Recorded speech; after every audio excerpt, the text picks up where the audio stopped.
Hey everybody, John Matthew from Worship With Us here. I'm here with my friend Nathan McKay. We've been collaborating on some music for you that's coming out very soon, but in the meantime, Nate and I have been talking about worship, and one of the things that we want to do on this channel is share with you some poignant thoughts about worship. And so we've been talking about worship as a genre. Is worship a genre? It depends on how you look at it. On one level, sort of a state of being, a posture, I suppose, of adoration and reflection.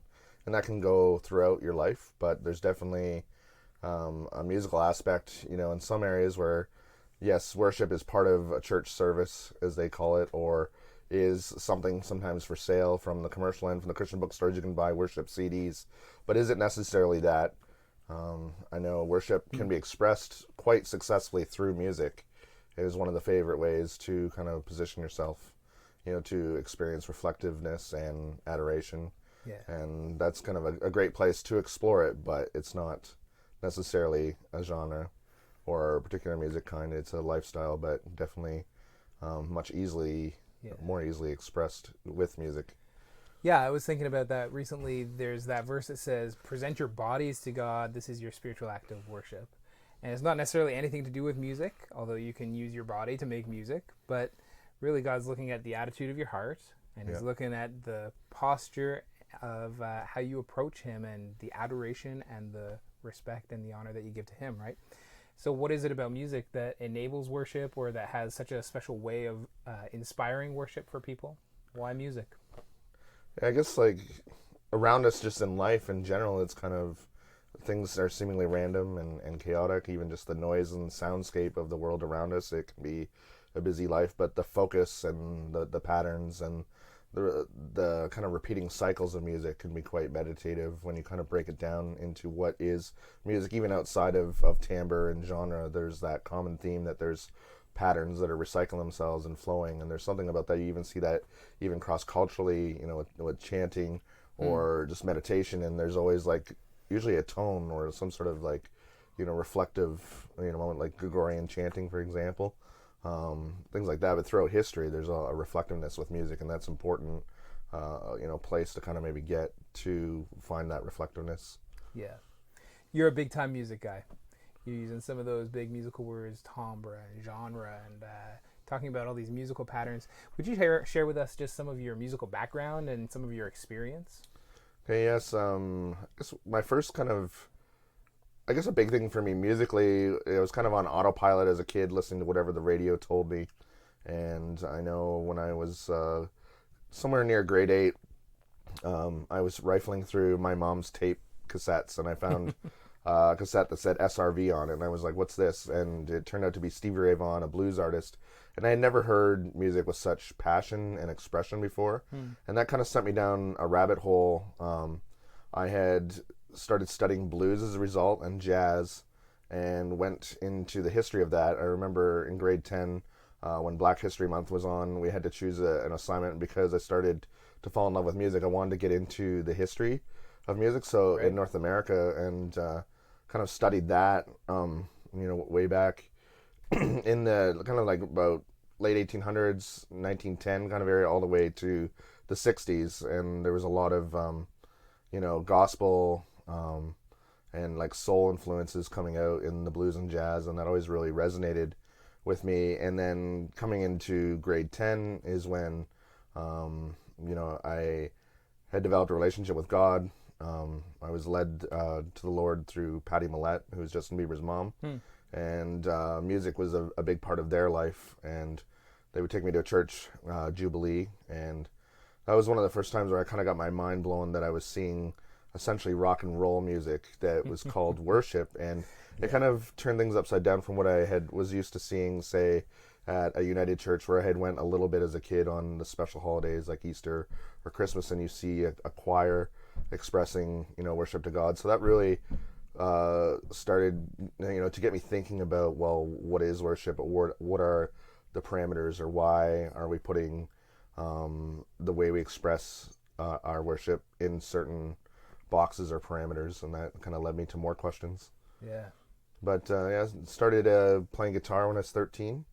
and then took lessons with a local guy named Mike McConville, and then Colin Fisher at 20 years old, and started going to local concerts. We had a place called the 10-Day Cafe. It was like a youth cafe. There was a place called the Bunker, Sound and Fury, and that put me in proximity to a lot of live music. And when I was in high school, I became a social convener, and I was responsible for bringing in bands. And I remember your wife was there one time. We had a thing called the 30-Hour Famine, and we had to program music all night. And it was just my first foray into promoting concerts, programming, all this entertainment for the youth at night. And I later went on to become a promoter for like 13 years because somebody in high school told me, don't complain about something, do something about it. So when people would say they were bored, I kind of resented that. And I'm like, because I was an only child, I was always responsible for entertaining myself. And I didn't like when people said they're bored, so I became a promoter to kind of fill a gap. And part of that was bringing in music and showing, people the arts community and all the different kinds of genres. And I've always been quite eclectic because my mom listened to artists like Bruce Cockburn and Lorena McKenna, who had kind of a global palette of sounds. And so that had a deep impact on my openness to world genres. Yeah, right on. So you've touched a lot of different genres. You've seen a lot of different artists in a lot of different areas of the music world, and you've seen how that can apply to different aspects of worship. Is there a particular style of worship that you really love for connecting with Jesus? For a long time, I would say my favorite would be the more aggressive styles, and anything that was coming out of kind of what they would call the Christian metal and hardcore scene. It was a lot of the youth that were picking up guitars and adding distortion and banging away on the drums, and there was a lot of great bands that I'd listened to on like Tooth and Nail and Solid State Records kind of in my formative days from like 18 to probably the time I was even about 34. Kind of rode this wave of aggressive music, and I always enjoyed the passion was kind of the way it was delivered and the expressiveness. Sometimes I wonder when I see worship, if you're blank emotionally, I'm wondering, well, what is going on? Is this the right avenue for you? Because I feel like God is like a huge, creative, powerful God. We should be having emotions that are somewhat reflective of that dynamic. And so I often pursued the music that had the most extreme kind of passion, I guess. Yeah. So that was kind of an overarching theme for many years. And then I've switched recently more to electronic music and just kind of escaping into the world that kind of provides. And I just noticed like even sometimes our emotions are connected to our worship experience, and sometimes as you maybe emotionally simmer a bit, I feel like you're more aggressive in your youth, but now things are again turning more introspective, soulful.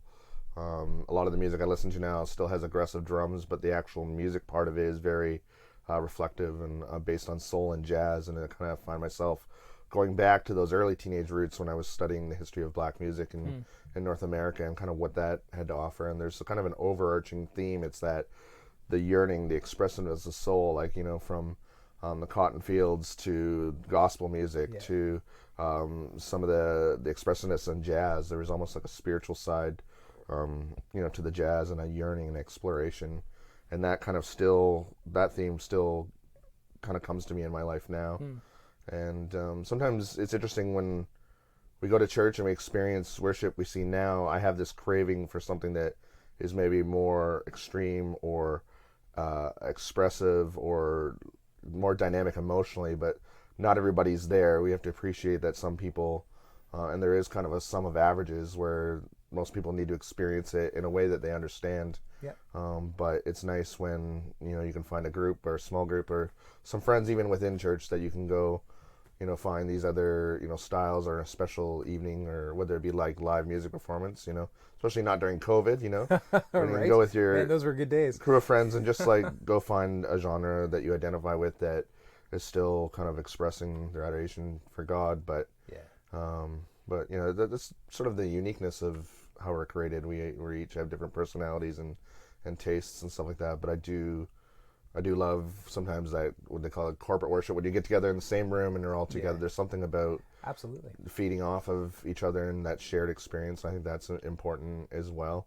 Especially in a time like now with COVID, it's really challenged how people maybe experience worship. And, a lot of people are watching music on their screens versus, and I often wonder what the impact of in person versus on your screen. And a lot of people have really personal experiences if you just headphones on or creating your own music, at your piano or singing, in the shower, the living room while you do dusting or whatever. People have different ways to express, the music and the worship and the reflectiveness in their life. But it's interesting what this season of life has brought to the table and how we express worship, and kind of maybe forces us to go a little more inward and really reflect on what is worship again, instead of just attending a musical event that is labeled worship and like, now what is it really?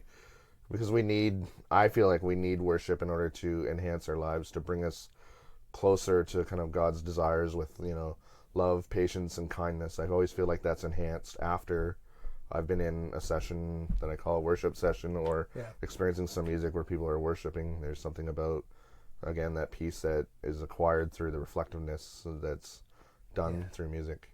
Yeah, I was thinking about that verse that says, enter his courts with praise. And so often the way we praise is in a musical way, in a loud and exuberant way, and like a celebration. And couple that with that verse that says how pleasant and good it is when brothers and sisters dwell together in unity. There's something really amazing about getting together and singing the praises of God and being in his presence when he inhabits those praises, to turn around and go back into the world. So I love that you've tried all these different genres, that you've experienced all these different angles on how to connect with Jesus. And again, worship goes beyond music. And so I know for some people it's like, I love to be out in creation, in the trees, lost in the woods, because I find Jesus there.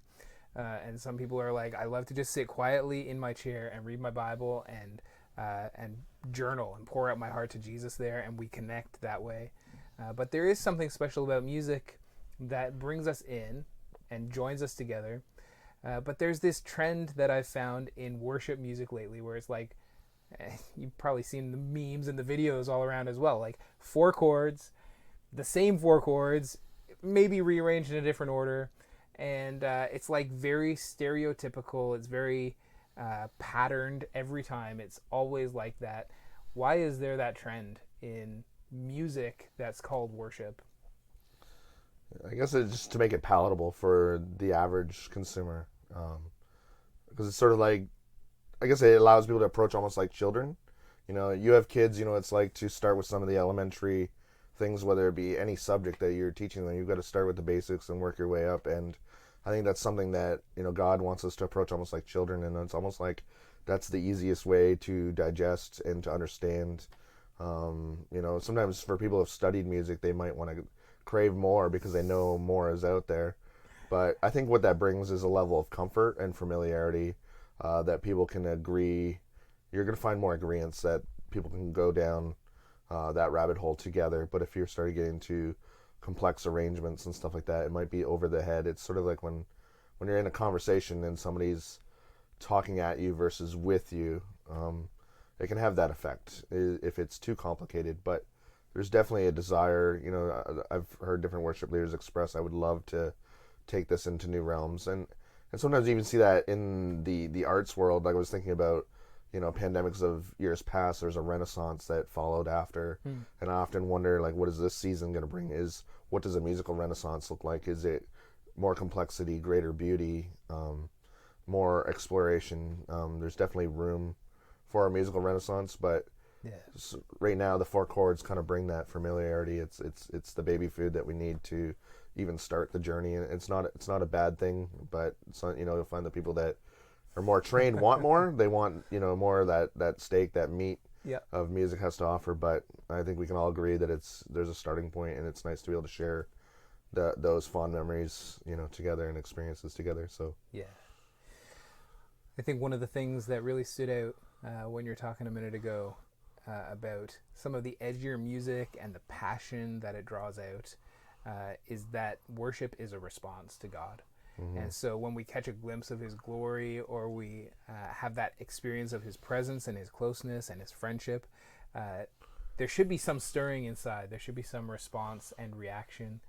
And I think it's good, whether you find that in music or you find that in some other way, to let that response out, because that's when you begin to worship. That's when your heart overflows with the adoration and the worship for Jesus that he deserves. Mm-hmm. Is there anything else that you would say about worship as a genre or not as a genre? Yeah, I guess I sort of think that if you think about musicality as colors, sometimes I feel, the music that we're experiencing at church might be a certain palette, but there's a big wide palette. Like you might be given, like say the four chords are four colors, and there's a whole broad range of colors. And I feel like sometimes if God created the world, it's so beautiful and dynamic, and mountains and valleys and stuff like that.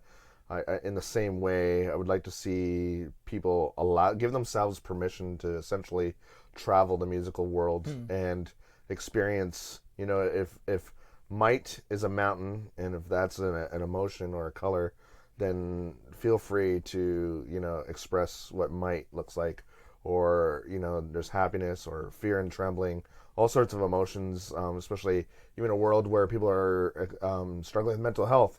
Even if you need some dissonant chaos for a moment to express, what that world might be like, I think there's room for more musical honesty in the expressiveness of feelings, and I would like to see the dynamics, increase, and the colors of music increase. You can kind of see it historically, when I had mentioned about the choirs, and then, kind of maybe around the rock and roll time, in the 50s, where drums might start coming to churches. And then I thought even into the 90s there was some fear over drums. Yep. And now it's so standard. Now they're building beautiful drum cages and making it sound nice. And so I'm wondering almost what's next. And even having my friend Kevin Swartwood, who's in England, having the perspective of what is going on in Europe, because they always seem to be an early adopter of electronic music. And so I know we've used what's called pads, in our music, and it's pretty popular in North America, but Europe seems to be engaging some of the technology, and what that allows for is a lot of greater sound design possibilities. Right now in North America, it's pretty common to have, a 5-piece kind of essentially rock band play, if it's not a choir, and but in Europe there's a greater palette because they're using synthesizers and using sound design to create like a greater emotional depth. So I kind of welcome the future, to this worship expression, and I just hope that people don't fear the colors that are out there and the feelings, but that we're willing to engage it. Because especially, in Canada, we have the Bell Let's Talk Day. Even that sets a precedent for being more comfortable with expressing and talking about your emotions and what you're going through. But where that is good and translates well with God is in your relationship. Being honest with God is usually the first step in getting healed, if you're willing to talk about it. So on a musical expression way, express how you're truly feeling.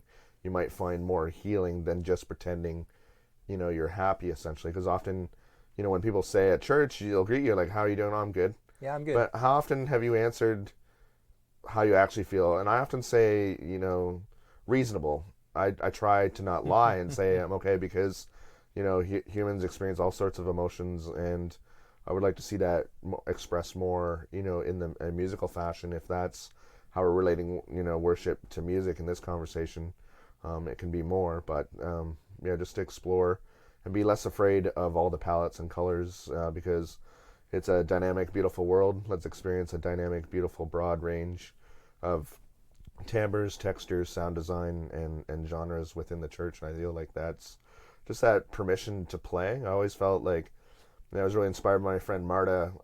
She was the one person in my life that would call God Daddy, and would have like these conversations throughout the week and just ask for things here and there. And I was always really inspired because I had seen a lot of, so-called, Christianity operating just on Sundays or on weekends.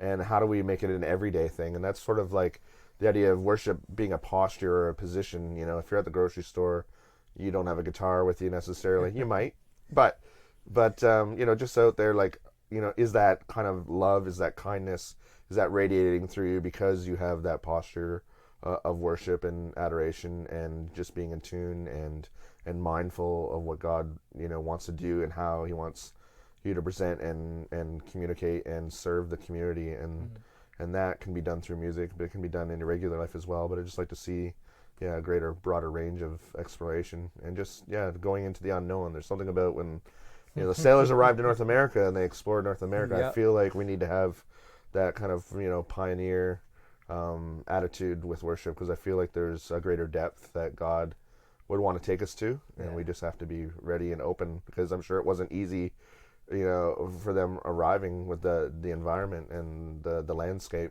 and we need to do something like that. I was going to say, if you plumb the depths of God, if you begin to plumb the depths of God, do you think you ever reach the bottom? There's no end to knowing Him and experiencing Him. So I like that. That's really good. Yeah. Well, I'm really appreciative of you coming and sitting and talking with us today about this stuff. Certainly. And Nathan makes great music, so I would love for you to check him out. Nathan, where do we find your stuff?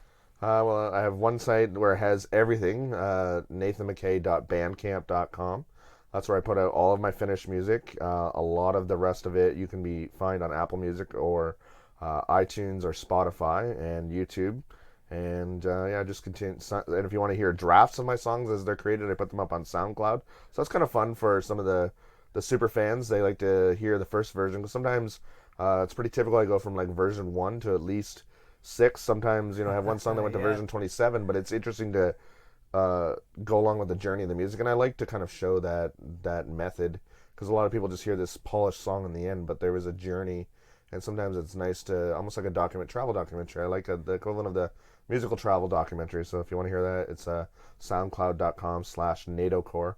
That's an old nickname. Yep. And so other NATOCORE. That's right. NATO so Core. Everything's usually under NatoCore or Nathan McKay. Yep. And I have some other musical projects with friends as well. Carolee, Nat Saturn, Barry Payne, who's known as Stringbone. So lots of things I like to collaborate. So that's how we got together and wrote our song. So that's something, the community, the coming together over music is a big theme in my life. So that's awesome. And it has been a treat to work with Nato on the music that's coming out on Friday. So come and check that out. If you're not subscribed to this channel, click the button, hit the bell. That way you'll know when that goes live, and any other videos that we put up, we post every Friday. So journey with us. We're happy to have you along on the ride. Thank you so much. Hey, you're welcome. Thank you very much. Thanks so much for being here. Appreciate it. Blessings to you, everybody. We'll see you again soon.